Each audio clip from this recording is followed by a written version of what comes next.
Welcome to Aadhi's kitchen. இன்னைக்கு சூப்பரான 6 வகையான சட்னி பார்க்க போகிறோம். முதல்ல செட்டிநாடு கார சட்னி. முதல்ல ஒரு பேனில் 2 ஸ்பூன் அளவுக்கு நல்லெண்ணெய் ஊற்றிக்கோங்க. இதில் 5 பூண்டு பல் வச்சுருக்கேங்க, அது போடுறேன். இதோட 2 பெரிய வெங்காயம் குட்டி குட்டியாக கட் பண்ணியிருக்கேன், அதையும் போட்டுக்கிறேன். பூண்டு கொஞ்சம் வதங்கின பிறகு அதை போட்டுக்கோங்க.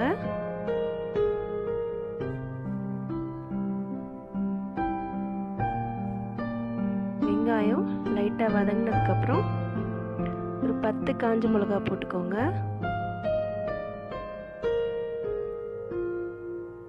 அதோட உப்பு போட்டுக்கோங்க. உப்பு போட்டிங்கன்னா அந்த மிளகாய் நெடி இருக்காது, வெங்காயமும் சட்டுன்னு வதங்கிடும். இதோட 3 தக்காளி போட்டுக்கோங்க. இதில் 1 ஸ்பூன் அளவுக்கு காஷ்மீரி சில்லி பொடி போடுறேங்க. ஒரு நல்ல கலர் கொடுக்கும், அதுக்காக போடுறோம். நல்லா வதக்கிக்கோங்க. வதக்கி ஆற வச்சுட்டு நல்லா தண்ணி விடாமல் மிக்சியில் அரைச்சிக்கோங்க. இப்போது 2 டேபிள் ஸ்பூன் அளவுக்கு நல்லெண்ணெய் ஊற்றிக்கோங்க.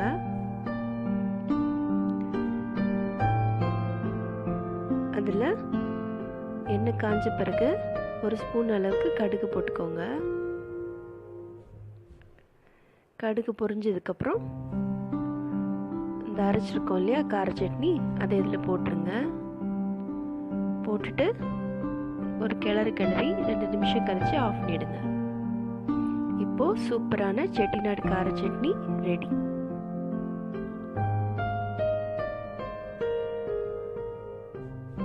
இப்போ தக்காளி பூண்டு சட்னி பார்க்க போறோங்க. இதுக்கு 3 தக்காளி, 10 காஞ்ச மிளகா, 8 பல்லு பூண்டு எல்லாத்தையும் தண்ணி விடாம பச்சையா அரைச்சுக்கோங்க. இது மாதிரி வரும். இப்போ ஒரு பேன்ல 2 டேபிள் ஸ்பூன் அளவுக்கு எண்ணெய் ஊற்றிக்கோங்க. நல்லெண்ணெயாக இருந்தால் ரொம்ப டேஸ்ட்டாக இருக்கும். நல்லெண்ணெய் ஊற்றிட்டு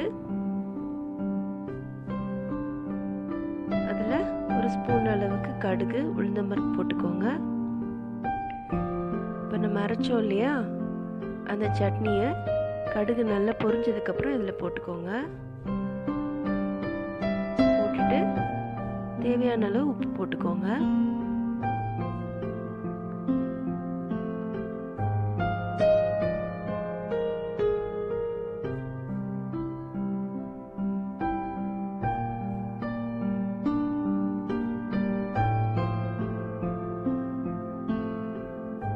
இதை மீடியம் ஃப்ளேமில் வச்சுட்டு ஒரு மூடி போட்டு மூடிடுங்க. ஒரு 10 நிமிஷம் ஆகட்டும். நல்ல சுருளை வதங்கிரும். இது அவ்வளோ டேஸ்ட்டாக இருக்கும். அடுத்து தேங்காய் சட்னி. 1 கப் அளவுக்கு துருவின தேங்காய் எடுத்திருக்கேன். இதோட 6 பச்சை மிளகா, அப்புறம் 4 பல்லு பூண்டு, 2 ஸ்பூன் அளவுக்கு பொட்டுக்கடலை, அப்புறம் 1 துண்டு இஞ்சி.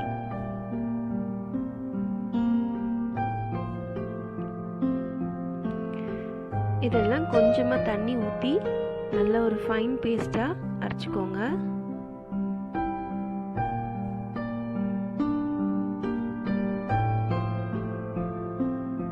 ஒரு பேன்ல தாளிக்கிறதுக்கு 1 ஸ்பூன் அளவுக்கு எண்ணெய் ஊற்றிக்கோங்க. அதில் 1 ஸ்பூன் அளவுக்கு கடுகு போட்டுக்கோங்க.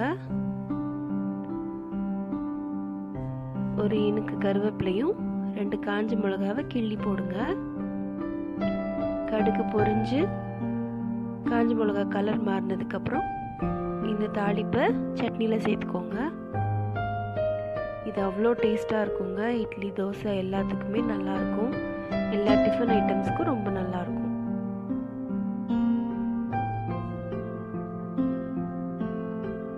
பொங்கல், தோசை, இட்லி, கிச்சடி, உப்புமா எல்லாத்துக்கும் சூப்பராக இருக்கும். இப்போ கேப்சிகம் சட்னி எப்படி பண்ணுறதுன்னு பார்க்க போகிறோம்.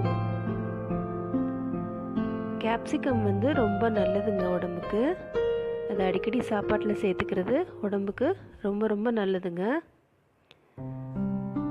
ஒரு கடாயில் 1 ஸ்பூன் அளவுக்கு எண்ணெய் ஊற்றிருக்கேன். அதில் 1 ஸ்பூன் அளவுக்கு உளுந்தும் 1 ஸ்பூன் அளவுக்கு கடலைப்பருப்பும் போடுறேன். இதோட 7 காஞ்ச மிளகாய் போட்டு நல்லா வதக்குறேங்க.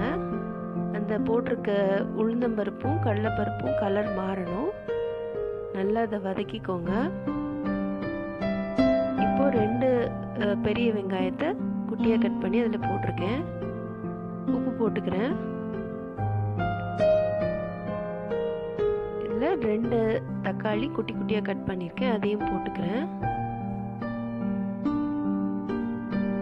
இதில் ஒரு சின்ன கேப்சிகம் அந்த சீட்ஸ் எல்லாம் எடுத்துருங்க. எடுத்துகிட்டு குட்டி குட்டியாக கட் பண்ணி அதோடு போட்டுக்கிறேன். இதை ஆற வச்சு மிக்சியில் கொஞ்சமாக தண்ணி ஊற்றி அரைச்சிக்கோங்க. கடுகு உளுந்தம்பருப்பு போட்டு தாளிச்சிக்கோங்க. செம்ம டேஸ்ட்டாக இருக்கும். இதை கண்டிப்பாக ட்ரை பண்ணி பாருங்கள். அடுத்து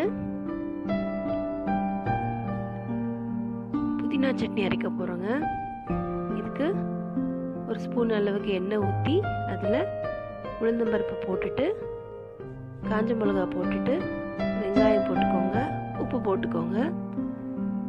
சின்ன பல்லாக இருக்கிறதுனால 8 பல் பூண்டு போட்டிருக்கேன். பெரிய பல் பூண்டாக இருந்ததுன்னா ஒரு 4 போட்டுக்கோங்க போதும். இதில் 2 தக்காளி போட்டு நல்லா வதக்கிக்கிறேன். ஒரு கைப்பிடி அளவு புதினா போட்டு நல்லா வதக்கிக்கோங்க. புதினா சுருங்குற அளவுக்கு வதங்கணும். புதினா, கருவேப்பிலை, கொத்தமல்லி இதெல்லாம் சாப்பாட்டில் அடிக்கடி சேர்த்துக்கோங்க. ரொம்ப ரொம்ப நல்லது உடம்புக்கு.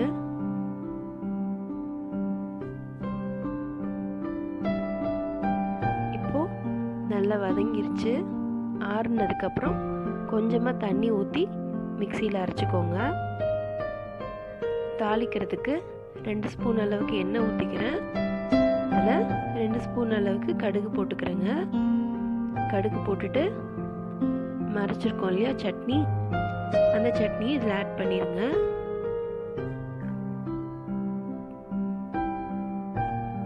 ஆட் பண்ணிட்டு நல்லா கலந்து விட்டு ஒரு 2 நிமிஷம் ஆனதும் இறக்கிடுங்க. இந்த புதினா சட்னி ரொம்ப டேஸ்ட்டாக இருக்கும். நீங்கள் புதினா போட்டிருக்கிறது அந்த க்ரீன் கலர் மாறாது. ஆனால் ரொம்ப ஃப்ளேவர்ஃபுல்லாக டேஸ்டியாக இருக்கும். ரொம்ப ரொம்ப டேஸ்ட்டாக இருக்குங்க.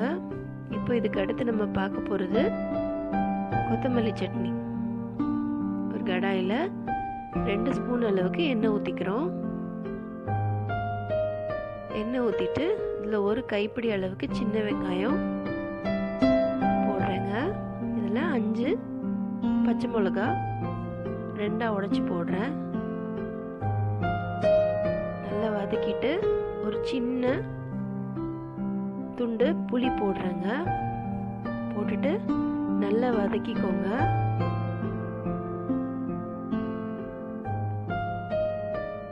இதில் ஒரு கைப்பிடி அளவு கொத்தமல்லி போடுறேங்க.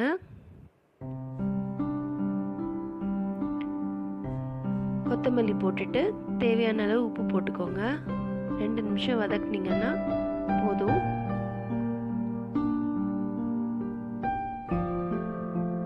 இப்போ இதை ஒரு மிக்ஸி ஜாரில் மாற்றிடுங்க. ஆறுனதுக்கப்புறம் 1/4 கப் அளவுக்கு துருவின தேங்காய் சேர்த்துக்கிறேன். கொஞ்சமாக தண்ணி ஊற்றி அரைச்சிக்கோங்க.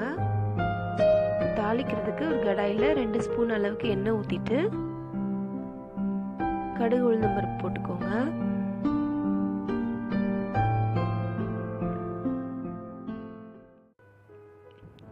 இந்த தாளிப்பை சட்னியில் ஆட் பண்ணிடுங்க. சட்னியை ஊற்றி தாளிக்க வேணாம்.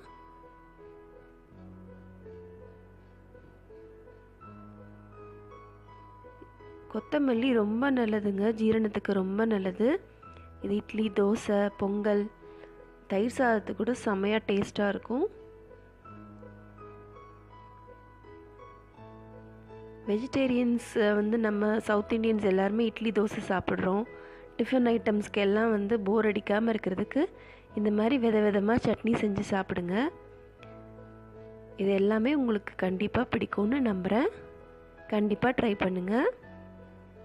மறக்காமல் என் சேனலை சப்ஸ்கிரைப் பண்ணுங்கள். கூடவே இருக்கிற நோட்டிஃபிகேஷன் பெல்லையும் ப்ரெஸ் பண்ணுங்கள். அப்போ தான் நான் போடுற வீடியோஸ் உங்களை உடனுக்குடன்